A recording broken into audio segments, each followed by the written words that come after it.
અને આ સંસારથી દૂર રહે છે એ જ સાચો સાધુ છે.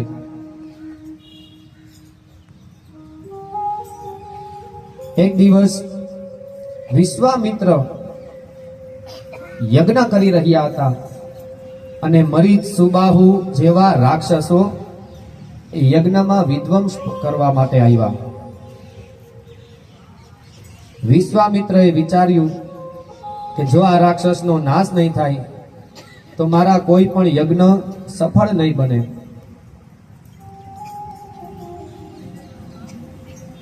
એટલે વિશ્વામિત્ર અયોધ્યા પહોંચ્યા.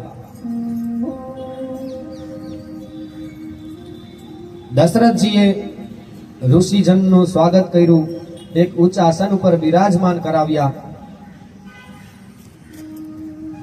અને પૂછ્યું કે હે ગુરુજન, અચાનક શા માટે આવવાનું થયું? વિશ્વામિત્રજી કહે છે કે યજ્ઞની રક્ષા કરવા માટે મને રામ અને લક્ષ્મણ આપો. અસુર સમૂહ સતાવહી મોહી મેં યાચન આયોહી નૃપતોહી અનુજ સમેત દેહી રઘુનાથા નિશિચર બદ મેં હો બન સનાથા. કે જો મને રામ અને લક્ષ્મણ મળે તો મારા દરેક યજ્ઞ સિદ્ધ થાય અને આ દુષ્ટ રાક્ષસોનો નાશ થાય. પણ દશરથજીને આ શબ્દ સાંભળતા જ આઘાત લાગ્યો. એ રામથી ક્યારેય એટલા દૂર રહી શકતા નથી.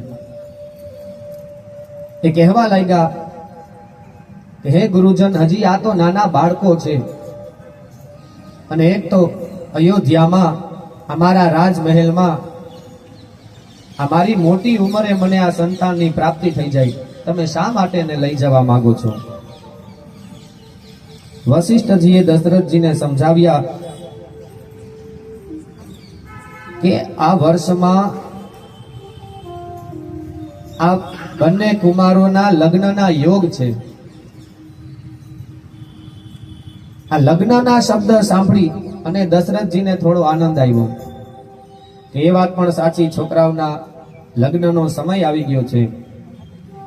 પણ મનમાં થોડો સંશય, વિચાર કરવા લાગ્યા કે શું કરવું, મોકલું કે નહીં. વશિષ્ઠજી એ દશરથજીને સમજાવે છે કે તમારો રામ પ્રત્યે પ્રેમ સાચો છે, પણ એને વિશ્વામિત્ર સાથે જવા દો. રામ બીજે ક્યાંય નથી. રામ તો